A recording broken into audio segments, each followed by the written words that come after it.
Hello guys, स्वागत है आपका कोरियन ड्रामा एक्सप्लेनर चैनल पर। और आज हम बात करने वाले हैं टुमारो के नेक्स्ट एपिसोड की हिंदी एक्सप्लेनेशन के बारे में। इस एपिसोड की शुरुआत में हमें लिम को दिखाया जाता है जो नई टीम में काम कर रहा होता है। वो सेल्स टीम में काम करता है। सेल्स टीम का काम इंसान के ड्रीम में जाना होता है और इंसान से साइन करवाना होता है। उन्हें इंसान से साइन कराने होते हैं कि वो मरने के बाद जुमादोंग में आएंगे। लिम भी किसी के ड्रीम में जाता है और साइन करा कर आ जाता है। फिर र्यून और जुनवुंग को दिखाया जाता है। जुनवुंग लिम को मिस कर रहा होता है और र्यून से लिम की बात करता है।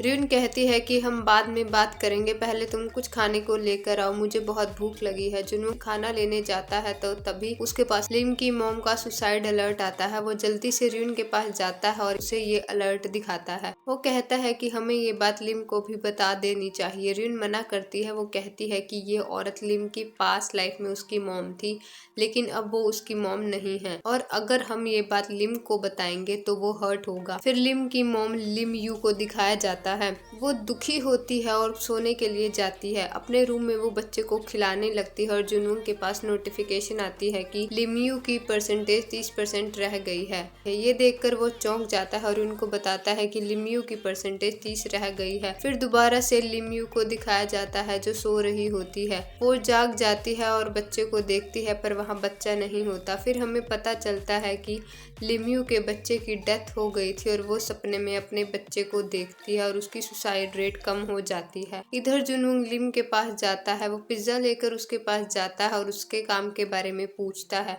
लिम बताता है कि हमें ड्रीम में जाना होता है और साइन कराना होता है। आगे वो बताता है कि हम किसी के ड्रीम में ज्यादा देर नहीं रह सकते। फिर जुनवुंग उसे उसकी मॉम की बात बताने की कोशिश करता है, लेकिन लिम को खुश देखकर वो कुछ नहीं बोलता और वहां से चला जाता है। इसके बाद र्यून और जुनवुंग उस शॉप पर पार्ट टाइम जॉब करने लगते हैं जहां लिम यू जॉब करती है। जुनवुंग वहां की ओनर से पूछता है कि लिम यू इतनी दुखी क्यों लग रही है, तो ओनर बताती है कि कुछ टाइम पहले ही लिम यू ने अपने बच्चे को खोया है। वो फिजिकली और मेंटली बहुत पेन से गुजर रही है। जुनवुंग ये बात र्यून को बता देता है। र्यून कहती है कि मैंने भी सुना है कि लिम यू कुछ खा पी नहीं रही है। जुनवुंग सुसाइड अलर्ट चेक करता है। वो कहता है कि कल तो ये परसेंटेज कम हो गई थी और अब फिर से ज्यादा हो गई। र्यून कहती है कि इस बात पर नजर रखना कि उसकी परसेंटेज कब कम होती है। तभी उनकी शॉप पर एक कस्टमर आती है जो लिम यू को जानती है। वो लिम यू से पूछती है कि तुम्हारा बेबी कैसा है, लड़का हुआ या लड़की, बेबी की देखभाल कौन कर रहा है। वो बेबी से रिलेटेड सवाल पूछती रहती है। वो सब उस औरत को साइड में ले जाते हैं और लिम यू वहाँ से स्टोर रूम में चली जाती है। वो वहाँ बैठकर याद करती है कि वो प्रेगनेंसी के 9th मंथ में भी काम कर रही थी। उसकी बॉस उससे कहती थी कि उसे इस टाइम रेस्ट करना चाहिए और वो काम कर रही है। तो लिम यू जवाब देती है कि महंगाई बहुत हो गई है और वो अपने बच्चे के अच्छे फ्यूचर के लिए ज़्यादा से ज़्यादा कमाई करना चाहती है, इसलिए वो अभी भी काम कर रही है।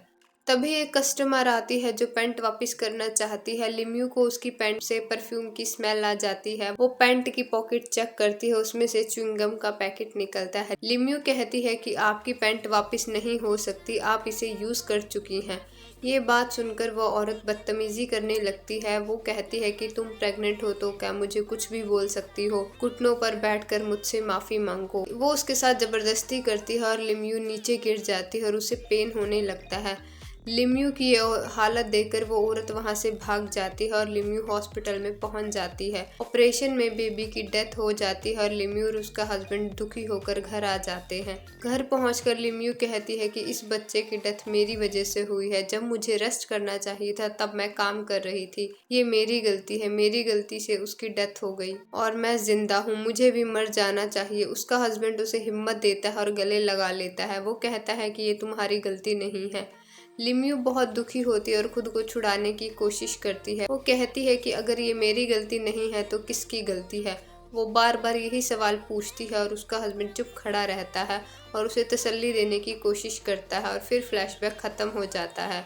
लिम यू के पास उसके हस्बैंड का फोन आता है और वो बताता है कि वो किसी काम से बाहर जा रहा है। लिम यू कहती है ठीक है, कोई बात नहीं, मैं खुद को संभाल लूंगी। बात करने के बाद वो बाहर आ जाती है। तभी वो बदतमीज चुड़ैल कस्टमर आ जाती है और लिम यू को फिर से नीचे गिरा देती है। वो कहती है कि तुमने मुझे बेकार कपड़े बेचे थे, तभी वहाँ जुमादोंग की डायरेक्टर आ जाती है और उसे बालों से पकड़ लेती है। डायरेक्टर कहती है कि इस कूड़े को यहाँ से बाहर निकाल दो, मुझे यहाँ शॉपिंग करनी है। जुनून कहता है कि मैं इस कूड़े को बाहर फेंक कर आता हूँ और उस औरत को वहाँ से ले जाता है। रिन पूछती है कि आप यहाँ क्यों आई हैं, तो डायरेक्टर कहती है कि कभी कभी ऐसे लोगों को सीधा करने के लिए मुझे आना पड़ता है। वो बहुत सारे कपड़े पैक करा लेती है और जुनून से कहती है कि इन्हें अनाथ लोगों में बांट आना, लेकिन ये किसने भेजे हैं ये मत बताना। जुनून पूछता है कि क्या जुमादोंग ऐसे अच्छे काम भी करता रहता है, तो डायरेक्टर हंसकर जवाब देती है नहीं, पर मैं ऐसे काम करती रहती हूँ। वो ऐसे ही बातें करते रहते हैं और कुछ देर बाद डायरेक्टर वहाँ से चली जाती है। छुट्टी होने पर वो घर जाने लगते हैं तो लिम्यू कमजोरी की वजह से गिर जाती है। जुनवुंग और र्यून उसे देख लेते हैं और उसे उठाते हैं। वो उसे घर छोड़कर आने की बात भी कहते हैं तो लिम्यू मना कर देती है, लेकिन उनके प्रेशर देने पर वो मान जाती है। वो उसे घर ले जाते हैं और बेड पर लिटा देते हैं। लिम्यू उन दोनों का शुक्रिया करती है और घर जाने के लिए कहती है, लेकिन वो कहते हैं कि हम आपके लिए डिनर बनाकर जाएंगे। वो डिनर बनाकर टेबल पर रखते हैं और तभी उनके पास नोटिफिकेशन आती है कि परसेंटेज फिर से 30% रह गई है और ग्रीन लाइट आ जाती है। वो छुप कर लिम्यू के रूम में देखते हैं। वो देखते हैं कि लिम्यू सोई हुई है। र्यून कहती है कि इसका मतलब लिम्यू ऐसा ड्रीम देखती है जिसे देखकर उसे जीने की इच्छा होती है। वो कहती है कि हम इसके ड्रीम में जाएंगे। ये कहते ही वो सेल्स टीम के ऑफिस में चली जाती है। वहाँ लिम नहीं होता और वो उसकी आईडी उठाती है और ड्रीम रूम में चली जाती है। लिम का जूनियर उसे रोकने की कोशिश करता है, लेकिन वो नहीं रुकती। अंदर जाते ही वो लिम्यू की इंफॉर्मेशन भरती है और ड्रीम में जाने की तैयारी करती है।